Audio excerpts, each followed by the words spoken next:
नाड़ी विज्ञान के साथ आयुर्वेद काल में भी रोगी की जो परीक्षा करने के लिए डिफरेंट डायग्नोस्टिक टूल होते थे, लेकिन आज के टाइम में साइंस के आविष्कार की वजह से क्या हुआ है कि ये चीजें आगे बढ़ चुकी है, तो इनको भी यूज किया जाता है फॉर डायग्नोस्टिक मेथड्स के लिए। आयुर्वेदा में जब भी कोई मरीज इलाज के लिए आता है तो सबसे जो उसकी बड़ी एक्सपेक्टेशंस आयुर्वेदा को लेके होती है कि अगर वो आयुर्वेदा में इलाज कराने जा रहा है तो उसकी बीमारी जड़ से खत्म हो जाएगी, या जिस बीमारी के लिए वो इतना पीड़ित हो रहा है वो बीमारी उसकी रिवर्स हो जाएगी, उसको दुख देना बंद कर देगी। तो ये एक्सपेक्टेशन बिल्कुल सही है, क्योंकि आयुर्वेद द्वारा किसी बीमारी को जड़ से खत्म किया जा सकता है। यस, रियलिटी हमें समझना होगा, हर एक बीमारी को एक निश्चित समय लगता है। अब बीमारी किस स्टेज पर है, किस तरह की बीमारी है, बीमारी कितनी पुरानी है, उस व्यक्ति के अंदर बीमारी ने अपनी जो जड़ें हैं कितनी मजबूत की हुई है, और जो रोगी है वो कितना ज्यादा कोऑपरेट कर सकता है, कितना ज्यादा सहयोग करेगा हमारे साथ, खुद अपने एफर्ट कितने लगाएगा, उस पर भी डिपेंड करता है बीमारी जड़ से खत्म होने में कितना समय लगेगा। कुछ एक बीमारियां ऐसी हैं जिनको जड़ से खत्म करने के लिए बहुत मेहनत करनी पड़ती है, या उसमें बहुत ज्यादा समय लगता है, या उस बीमारी को इस हद तक कमजोर किया जा सकता है कि वो आपको शरीर को प्रभावित नहीं करेगी, लेकिन उसको जड़ से खत्म नहीं किया जा सकता। एक चिकित्सक रोग को ठीक कर सकता है, बट रोग के स्वभाव को बदलना बहुत मुश्किल होता है, तो हमें ये समझना बहुत जरूरी है। दूसरी एक्सपेक्टेशंस क्या होती है कि दूसरी मेन एक्सपेक्टेशन जब रोगी आयुर्वेद के अंदर आता है, उसके पास एक सबसे बड़ी एक्सपेक्टेशन होती है कि आयुर्वेद में जाने का मतलब है सिर्फ और सिर्फ नाड़ी विज्ञान, मीन्स जहां जाकर उसको नाड़ी परीक्षा करके औषधि दी जा रही है वही सिर्फ आयुर्वेद है। तो उनको बताता हूँ, नाड़ी विज्ञान रियलिटी क्या है, नाड़ी विज्ञान जो है वो एक अंग है आयुर्वेद की चिकित्सा का। नाड़ी परीक्षा करना जरूरी है और बहुत हद तक जो है रोगी के डायग्नोसिस में हेल्प करता है,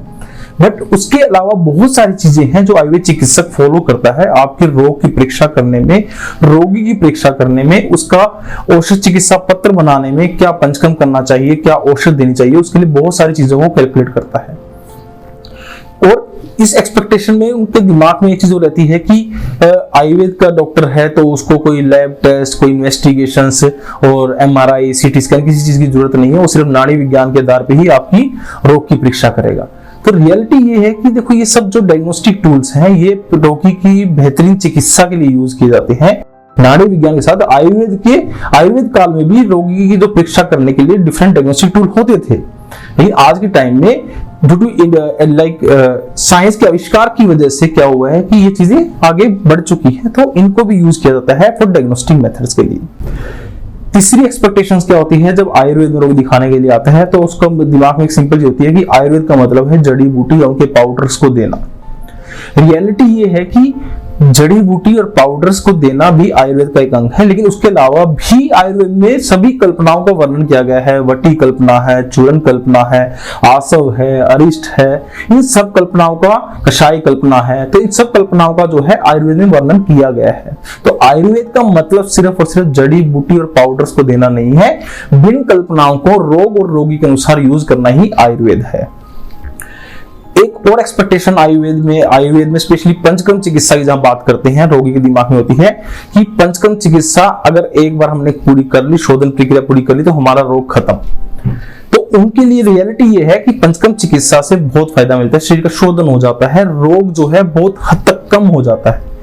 रियलिटी ये है कि उस रोग हद तक कम हो जाता है, लेकिन उसके बाद भी औषध चिकित्सा करनी पड़ती है, पेशेंट के अनुसार, रोगी के अनुसार, रोग के अनुसार औषध व्यवस्था पत्र बनाना पड़ता है।